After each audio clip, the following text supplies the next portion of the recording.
Hello, friends.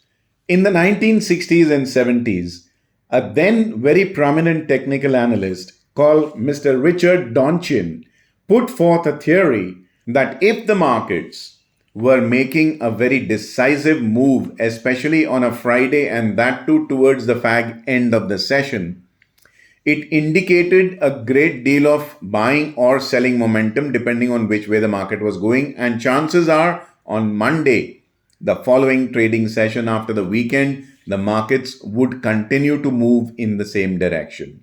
Now, we've seen a breakout into blue sky territories on the Nifty and in the Bank Nifty. In this video, we are going to analyze as to whether there is enough steam left in the bull camp to take the markets higher from here. So let's dive right in, and on your screen right now is a market roundup window which tells you that the broader based Nifty 50 led the charge by rising more than the Bank Nifty, and this rally came in spite of a relatively firm US dollar index. Even the USD INR, which is the US dollar versus the Indian rupee, was firm, but the markets overlooked that and continued their upward march. A strong dollar should have caused pressure on bullion, which it showed on gold, but silver managed to rise. I've talked about why silver is a little more volatile and relatively better poised compared to gold in my earlier videos. Crude oil and natural gas went up. I'm going to cover that in my trading blueprint for the week. And the Indian 10-year benchmark bond yield crept higher to 7.11%.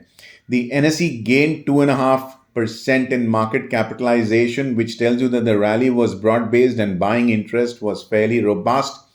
The overseas indices, all three US indices, rose in tandem, providing tailwinds to our domestic markets. Coming now to our in-house studies indicators, I first take a look at the MWPL or market wide position limits. Now, these are limits utilized by traders as a total percentage of the absolute limits allowed by SEBI.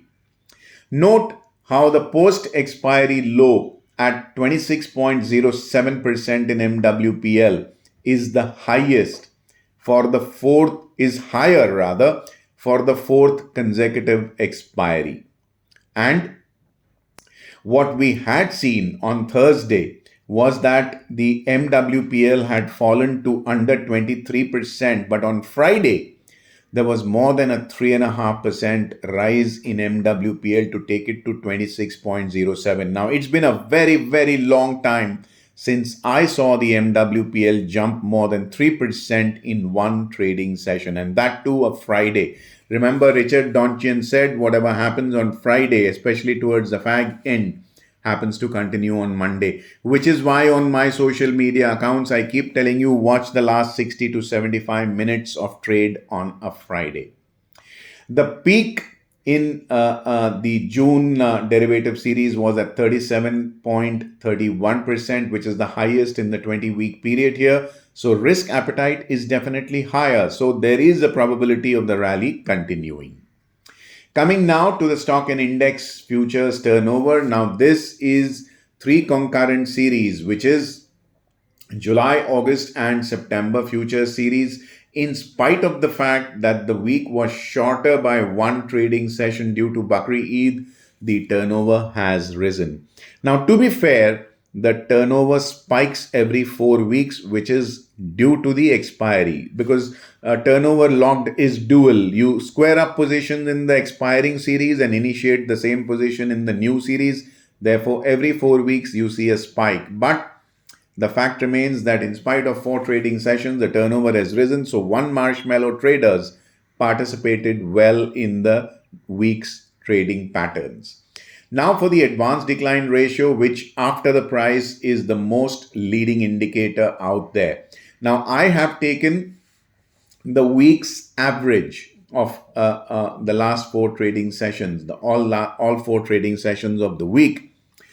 It's risen from 0.74 last week to 1.24. That means for every 100 losers, there were 124 gainers. Now that is a sharp rise. We are at the upper end of the advanced decline ratio weekly basis. That tells you that bulls or one marshmallow traders, intraday traders, really did have the conviction to offer improved buying support. If this continues, you must watch this on a daily basis. I update it on my social media accounts, especially on my Telegram channel. We will see whether follow-up buying is coming in. But at this point in time, the odds seem to favor bulls. Now for the futures basis. Basis is nothing but premium and discount enjoyed by the futures compared to spot.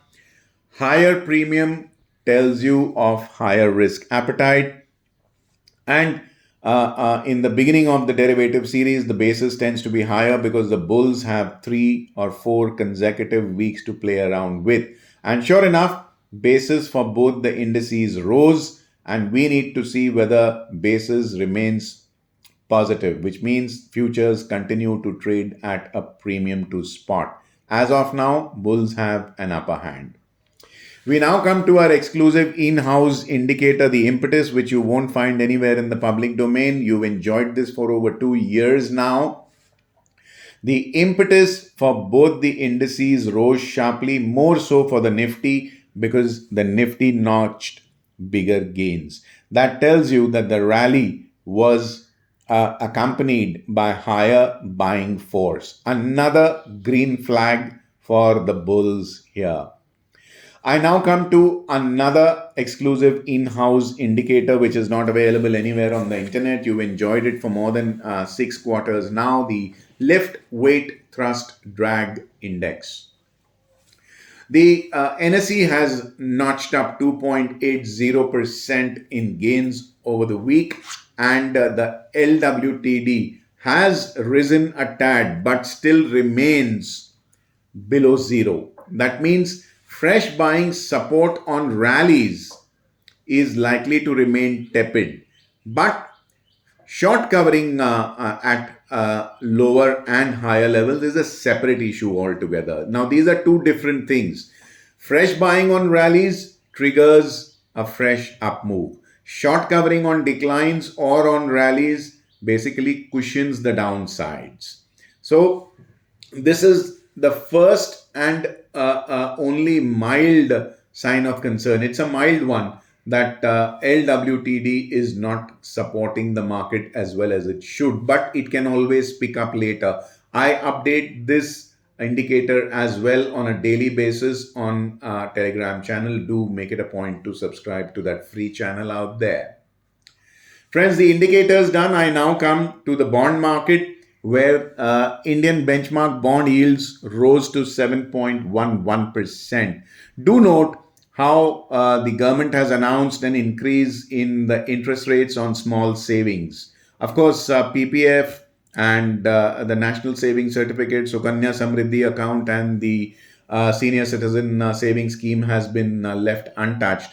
But the government is willing to raise the cost of borrowing from the small savings sector, and therefore I would anticipate bond yields to go up higher. Of course, it's early days yet, and I'm not laddering into sovereign yields yet.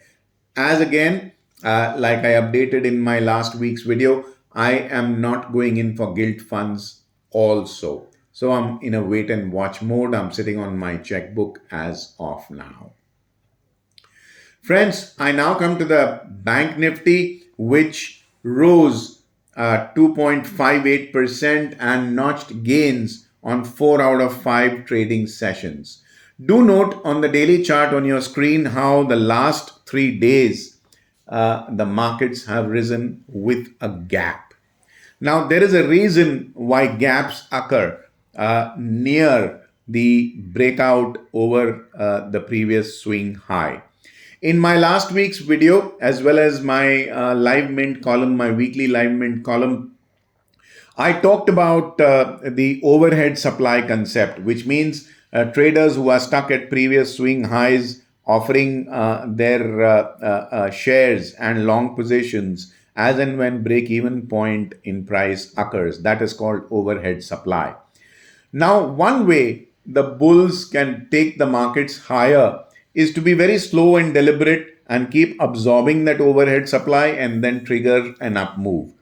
The other way is to be very vicious and be very volatile and simply trigger a gap up beyond the previous resistance points. Now, what happens when you create a gap up? The bulls who were trapped at earlier highs tend to get greedy and say, listen, if the market is jumping up with gaps, why sell? So the overhead supply, relatively speaking, dries up. This is what happened last week. Bulls got vicious. They refused to mask their greed and buy slowly. They simply went up with gap ups and stopped the overhead supply sellers from selling.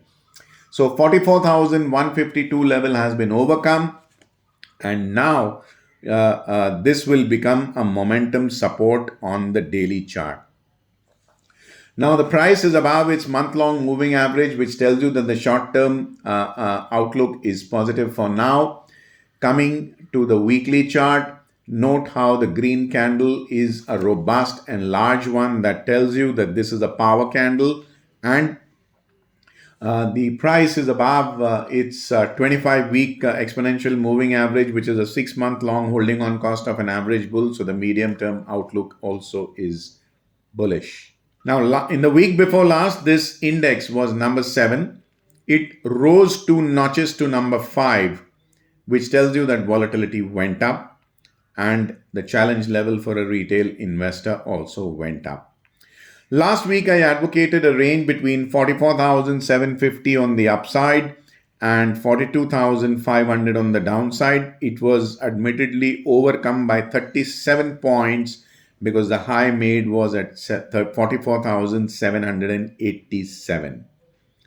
In the coming week, I expect a range between 45,900 on the upside and 43,600 on the downside. Friends, the Bank Nifty done. I now come to the Nifty 50, which gained more than the Bank Nifty and rose 2.80%. Like the Bank Nifty itself, it rose on 4 out of 5 trading sessions, the last 3 of which were gap up days. The hurdle of 18,887 has been overcome, and now the 18,604 level is a support to watch out for. The price is above its month-long moving average, which itself is sloping upward, so the short-term outlook remains optimistic. Coming to the weekly chart, note how the 18,604 level is more or less the low of the week, which is what makes the previous swing highs and lows a critical area of support and resistance to watch out for. The price is comfortably higher than its 25-week exponential moving average, which tells you that the medium-term outlook is also positive for now. In the week before last, this index was number 23 on our most volatile counters list as per statistical beta that we maintain in-house. It jumped up 14 notches to close at number 9. That means that the challenge level for an average retail trader has gone up.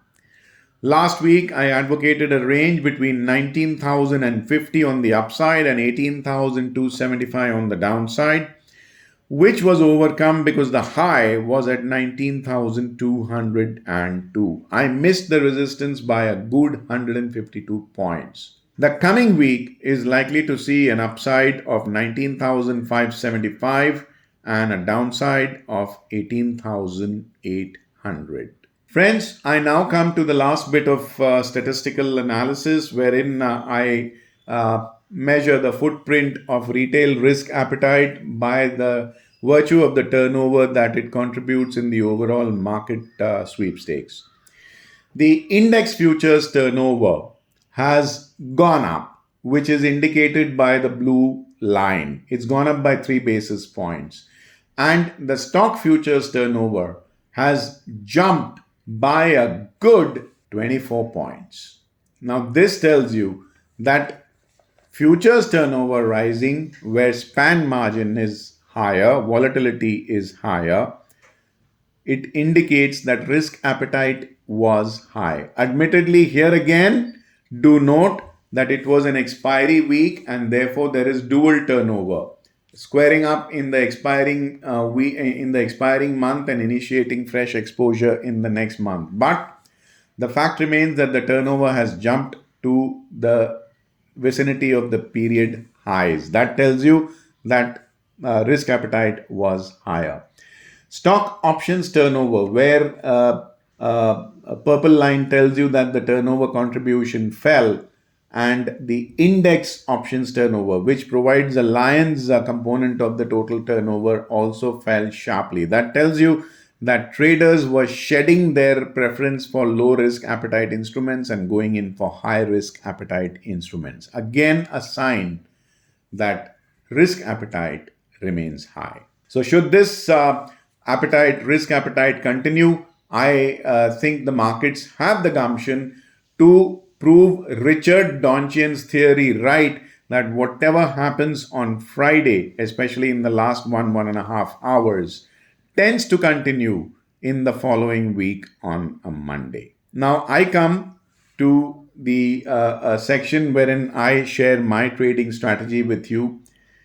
Now that I've seen a breakout which has been confirmed by the price closing above the previous swing highs, I will seek opportunities where shorts have risen on the MWPL charts in the last few weeks, which means bears have gotten aggressive and shorted those counters, and now that a breakout has occurred, they will panic and be forced into squaring their shorts, which is known as a short squeeze. So that would be a prima donna or the most focused strategy from me. This will also result in crowded exits and exaggeratedly high price moves. My last week's strategy on public sector banks and metal stocks failed in the second half of the week due to the pullback rallies on both these sectors. Stop losses got triggered and we exited those trades. Oil and gas, where I talked about initiating shorts, also got stopped out somewhat at a small loss because pullback rallies were seen. Number one, this is the hurricane season in July, which will go on up to October, where cyclically speaking, energy prices tend to be higher. So fresh buying may also be seen, and where futures are concerned, I would not want to venture out to short in a hurry, but theta decay by way of options is still on the cards. Friends, I now come to the most popular segment of this video, wherein I give you 5 counters that have gained the most amount of impetus on Friday, and you take the smallest exposure on Monday, wait for large price moves. And 5 stocks which lost the most amount of impetus on Friday, where you take big exposure on Monday, wait for small price moves. These are for scalpers. This list is valid only for Monday, Tuesday through Friday. I update this list only on my Telegram channel, so please join in. Now, impetus gainers list was led by Sun Pharma, followed by AB Capital, then Shree Cements, Aurobindo Pharma, Glenmark Pharma. Impetus losers list was led by Tata Consumer, then followed by OFSS, Ashok Leyland, Berger Paints, and Hero MotoCorp. I hope my video has helped you understand the nuance of the market better, and our work is making you a better trader.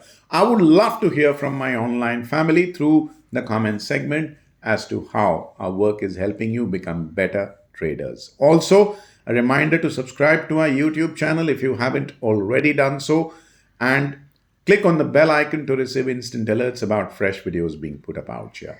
Help me reach out to fellow like-minded traders by sharing my video with your family and friends and social media groups. Thank you for your patience in being with me this week. Till we meet again in my next, this is Vijay Bambwani signing off for now. Have a very profitable week ahead. Bye-bye.